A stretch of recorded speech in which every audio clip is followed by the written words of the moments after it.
ஜெனரேஷன்ல வந்து இந்த 2K லவ்க்கும் 90s லவ்க்கும் என்ன டிஃபரன்ஸ் பாக்குறீங்க? காதல் வெர்சஸ் இந்த ஃபேக் காதல் அப்படி வேணா கேட்டுக்காங்க. ஏன்னா 2K கிட்ஸ் லவ் பண்ணா மட்டும் என்ன தப்பா? உண்மையான காதல்னா என்னதுன்னா இந்த மாதிரி மெயினா அஃபேர், சீட்டிங் இதெல்லாம் பண்ணக்கூடாது. ஒருத்தன் தான் லைஃப், ஒருத்தி தான் லைஃப்னு வாழணும். ஆம்பளை பண்ணாலும் தப்பு தான், பொண்ணு பண்ணாலும் தப்பு தான்.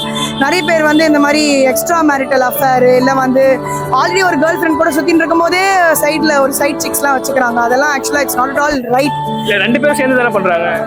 அதான் யார் பண்ணாலும் தப்பு தான். ஆக்சுவலா இவங்க ஒரு பார்ட்னர்னு சொல்றேன், நம்ம அவங்க பார்ட்னருக்கு லாயலா இருக்கணும். சைட் சிக் ட்ரெண்ட், இது ட்ரெண்ட் நினைச்சு நிறைய பேர் பண்றாங்க. ஆக்சுவலா சைட் சிக் வச்சுக்கிறது வந்து ஒரு பெரிய ஒரு என்ன சொல்லுவாங்க அது பேரு, அந்த கெத்து அப்படின்னு நினைச்சு வந்து பாத்தியா என்கிட்ட எவ்வளவு சைட் சிக்ஸ் இருக்கு அப்படிங்கிற மாதிரி வச்சிருக்காங்க.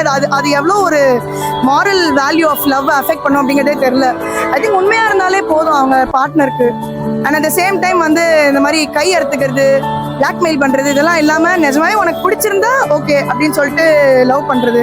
இல்ல பிடிக்கல அப்படின்னாக்கா வேலைக்கு போறதும் லவ் தானே அப்படின்னு ஜஸ்ஸி அப்படின்ட்டு வேலைக்கு போறது கூட லவ் தான். அதனால வந்து அவங்க நல்லா இருந்தா போதும்னு நினைக்கிற மனசு தான் என்னை பொறுத்த மக்கள் லவ்.